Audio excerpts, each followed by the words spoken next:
Hello മക്കളെ, അപ്പോൾ ഇന്നത്തെ നമ്മുടെ വീഡിയോ എന്ന് പറയുന്നത് തൃശ്ശൂർക്കാരുടെ സ്വന്തം പോർക്കും കൂർക്കയും.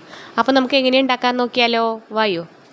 അപ്പോൾ ദേ അതിലേക്ക് ആവശ്യമായിട്ട് ആദ്യം തന്നെ 2 ടീസ്പൂൺ മല്ലിപ്പൊടി, 1 ടീസ്പൂൺ കാശ്മീരി മുളക് പൊടി, ഒരു 1/2 ടീസ്പൂൺ മഞ്ഞൾപ്പൊടി, ഗരം മസാലപ്പൊടി 1 ടീസ്പൂണ്, ആവശ്യത്തിന് ഉപ്പ്, നല്ല നാടൻ പച്ച വെളിച്ചെണ്ണ ഇത്രയും ചേർത്തിട്ട് നന്നായിട്ട് റോസ്റ്റ് ചെയ്തെടുക്കുക കേട്ടോ. ആ റോസ്റ്റ് ചെയ്തെടുത്ത പൊടി കഴുകി വിനാഗിരി ഒഴിച്ച് വൃത്തിയാക്കി കഴുകി വാര വെച്ച പോർക്കിലേക്ക് ഈ മസാലപ്പൊടി ഇടുക. അതുപോലെ തന്നെ നല്ല നാടൻ കറിവേപ്പിൻ്റെ ഇലയും ഇഞ്ചിയും വെളുത്തുള്ളിയും പേസ്റ്റും കൂടി ഇട്ടിട്ട് നന്നായി കൈകൊണ്ട് തിരുമ്മി എടുക്കുക കേട്ടോ.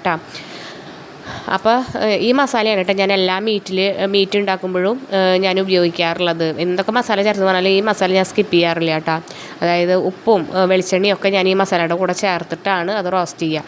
എന്നിട്ട് നന്നാക്കി വെച്ച കഴുകി വൃത്തിയാക്കി വെച്ച കൂർക്കയും കൂടി അതിലേക്ക് ഇട്ടിട്ട് നന്നായി തിരുമ്മി പിടിപ്പിച്ചിട്ട് കഴുകിയ വെള്ളം കൂടി അതിലൊഴിച്ചിട്ട് അടച്ച് വെച്ചിട്ട് വേവിക്കുക കേട്ടോ. ഓരോരുത്തർ കുക്കർ അനുസരിച്ചാണ് വിസിൽ. ഞാനൊരു 3 വിസിൽ അടുപ്പിച്ചു.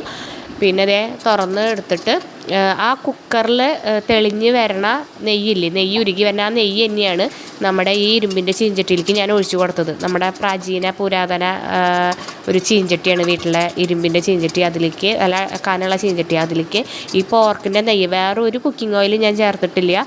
ആ പോർക്കിൻ്റെ നെയ്യില്ലേ അത് കുക്കർ വാർത്തിട്ട് ഇതിലേക്ക് ഒഴിച്ചു. അപ്പോൾ ആ മസാലയുടെയൊക്കെ ഒരു വെള്ളം ഉണ്ടാവും, പൊട്ടിത്തെറിക്കൊന്നുമില്ല കേട്ടോ.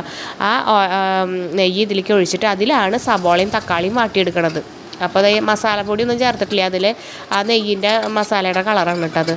എന്നിട്ട് അത് തക്കാളിയും സബോളയും വാടി കഴിഞ്ഞാൽ നമ്മുടെ വെന്ത പോർക്കും കൂർക്കയും കൂടി ഇതിലേക്ക് തട്ടുക. നന്നായി ഇനി ഡ്രൈ ആക്കി റോസ്റ്റ് ചെയ്തെടുക്കണം.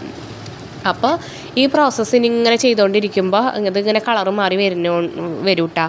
അപ്പോൾ ഇതിൻ്റെ ഇടയ്ക്ക് ഇനി ഇളക്കുക എന്നുള്ള പ്രോസസ്സ് മാത്രമേ ബാക്കിയുള്ളത്. അപ്പോൾ ഇത് ഇടയ്ക്കിടയ്ക്ക് ഞാൻ ഇതിലിങ്ങനെ കുരുമുളക് പൊടിയും പിന്നെ പെരുംജീരകം ചതച്ചതും ഞാനിതിങ്ങനെ ഇടയ്ക്കിടയ്ക്ക് ഇതിലിട്ട് കൊടുക്കും കേട്ടോ. ഇളക്കും. ഡ്രൈ ആയി വരുമ്പോൾ വീണ്ടും കുരുമുളക് പൊടി കുറച്ച് തൂവി കൊടുക്കും, പിന്നെ പെരുംജീരകം തൂവി കൊടുക്കും. അതിങ്ങനെ കുറച്ച് ഞാൻ ചെയ്ത് കൊടുത്തോണ്ടിരിക്കും കേട്ടോ. അതൊരു ബ്ലാക്ക് കളറായി വരണ വരെ. ഇപ്പോൾ സിമ്മിലിട്ടിട്ടാണ് കേട്ടോ ഇത് റോസ്റ്റ് ചെയ്തെടുക്കണത്, വേറെ ഒരു ഓയിലും ഇല്ല. ആ പോർക്ക് വേവിച്ചതെന്ന് നെയ്യ് വേണമെന്നുണ്ടെങ്കിൽ മാറ്റി കളയാം. അധികം നെയ്യ് എനിക്ക് ഉണ്ടായിരുന്നില്ല, ഞാനതിന് നെയ്യ് എടുത്തിട്ടാണല്ലോ സബോളയും തക്കാളിയൊക്കെ വാട്ടിയത്. അപ്പോൾ അത് കാരണം കൊണ്ട് പിന്നെ അധികം നെയ്യില്ല, അതേ എത്ര തന്നെ ഉള്ളൂ കേട്ടോ. കൂടുതലുണ്ടെന്നുണ്ടെങ്കിൽ നിങ്ങൾക്കത് വാർത്ത് ഊറ്റി കളയുകയൊക്കെ ചെയ്യാം, അത് ഓരോരുത്തരുടെ ഇഷ്ടമാണ്. അപ്പോൾ അങ്ങനെ നമ്മൾ ഡ്രൈ ആക്കി എടുത്തു. നല്ല കളറായി കിട്ടിയപ്പോൾ നമ്മളത് വാങ്ങിയിട്ടാണ് അങ്ങനെ ഒരു പാത്രത്തിലേക്ക് ഇട്ടു. ഇനി നമുക്ക് നമ്മുടെ കുഞ്ഞുമോളെ വിളിക്കാം, ടേസ്റ്റ് ചെയ്ത് നോക്കാൻ പറയാം, എങ്ങനെയുണ്ടെന്ന് ചോദിച്ചു നോക്കാം. അപ്പോൾ ഈ കുരുമുളക് പൊടി ഇടയ്ക്ക് ഇട്ട് കൊടുക്കേണ്ടതെന്ന് വെച്ചിട്ട് എരിവൊന്നും കൂടുന്നില്ല കേട്ടോ. നിങ്ങൾക്ക് കഴിച്ച് നോക്കുമ്പോൾ പറയാൻ പറ്റും. നമ്മൾ മസാലയിലൊന്നും അധികം എരിവ് ചേർത്തിട്ടില്ലല്ലോ, അപ്പോൾ അത് കാരണം കൊണ്ട്. അപ്പോൾ നമുക്ക് മോളോട് ചോദിച്ചു നോക്കാം എങ്ങനെയുണ്ടെന്ന്.